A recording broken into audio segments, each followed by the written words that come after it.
Sumainyo ang kapayapaan. Ang biyaya ng Diyos ay laging manatili sa inyo. Dahil ako ang Diyos na nakakabatid ng lahat-lahat na inyong mga pinagdaraan. Iba't ibang mga pagsubok at suguran ang aking pinahihintulutan. Subalit ang lahat ng ito nasa akin ang kasagutan. Kaya panghawakan ninyo aking aking mga pangako. Dahil kailanman hindi napapago ang pangako niya.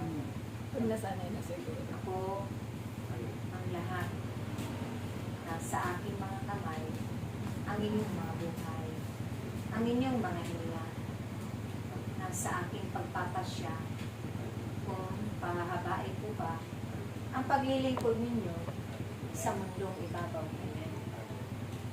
Kung kayo man ay tutuldukan ko na ang inyong mga buhay. Kaya't aking mga anak, maging masaya kayo at magalak sa inyong pagsunod sa aking kalooban. Huwag ninyong sasayangin ang mga sandali na kayo'y naririto para sa mundong ibabaw. Ang lahat ng inyong kalakasan ay ialay ninyo sa akin. Ang lahat na kung anong mayroong kayo sa inyong mga buhay ay ibahagi ninyo sa aking gawain at sa inyong kapwatan na nangangailangan. Ganon din ang pagsunod sa aking mga ipinagkatiwalang tungkulin.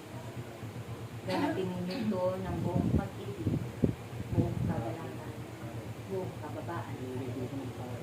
Dahil kapag ito'y naganap ninyo aking mga anak, tunay na kayo, ang aking mga anak ay tinagda sa ubasakin. Tagapag-ani ng aking aanihin na napakarami. Subalit huwag kayong mag-alala aking magkakamit kayo ng katuwang dahil ang si Yahweh ay patuloy na hinihira, pipili na inyong tagapagtulong. Ako'y magpapadala ng mga kapwa ninyo upang makamta ninyo ang aking pangako. Dahil yan ay aking pangako. Hindi kayo mabibigo sa piling ni Yahweh. Hindi kayo mamimigati sa piling. Magpatuloy lamang kayo na magkaisa. Hindi lamang manilato, kundi magbahagi ng kabutihan. At ipahayag ang mabuting balita. Ipalaganap saan man dapo ko kayo tatakbo. Nalalapit na aking mga anak. Kaya't sa aking pagsasanay sa inyo, ay huwag ninyo sasayangin. Mag-aral kayo sa aking salita. Dahil napapanahon na akong si Yahweh ay ipapakilala ninyo sa iba't ibang sulok ng sanlibutan. Kasabay noon ang pagpapalaganap ninyo ng aking salita. May mga kulang man kayo, huwag ninyong alalahanin yan ang inyong anak. Dahil ako ang magpupuno ang lahat-lahat. Ako rin ang magkakaloob ng araw-araw ninyong pangangailangan sa inyong araw-araw na pagkakas. Ako rin ang magpapalakas ng inyong mga paa upang gamitin ninyo sa paghayo sa aking anak. Ako rin ang magkakaloob ng mga laman ng inyong mga bulsa upang ang iba ay ibahagi ninyo sa mga aba ninyong nangangailangan ang inyong tulong.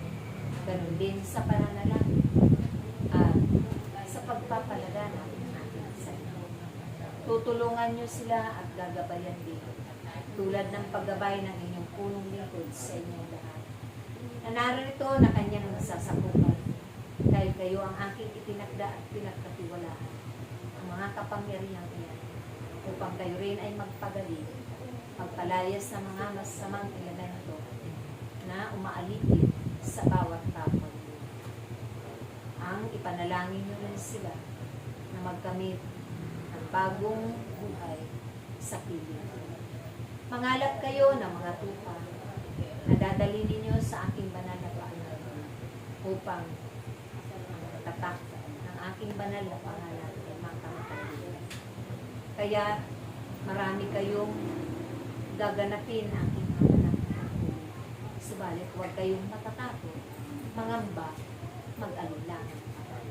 Dahil akong si Yahweh ay ibinubuhos ko ang mga karangungan, katalinuhan, biyaya at grasya ng katatagan ang inyong pagtitiwala, pananampalataya sa akin. Panatilihin ninyo na buo ang inyong loob. Na nagtitiwala kayo kayo, buo ang inyong kalooban, na kayo'y nahayo at ipaglalaban ninyo ang pag-ibig ng Diyos magpakailanman. Ganon din na silang lahat ay aakayin sa aking harapan at sila man ay magiging nagapaglingkod ko pagdating ng takdang panahon na aking itatakda. Magsanay kayo at mag-aral sa aking mga salita dahil yan ang aking kalooban na itinakda ko sa inyo. Naway, ganon din ang inyong pagsunod na puno kayo ng paglalakad. Hindi kayo nanitilitan. Hindi kayo napapagod. Walang katapusan ang trabaho sa aking ubasan tulad ng aking ginagawa. Huwag din kayong mapagod sa inyong paghayo, sa inyong pagganap ng inyong mga paghayo. Dahil akong si Yahweh ang magbibigay kalakasan ng inyong paghayo. Maraming salamat hanggang sa muling ating pagtitipan. Akong si Yahweh lamang ang siyang sandigan niyo. Akong si Yahweh lamang ang inyong kailangan. Pumatok kayo at kayo'y aking pag-uusan. Humanap kayo at kayo'y makakasumpong.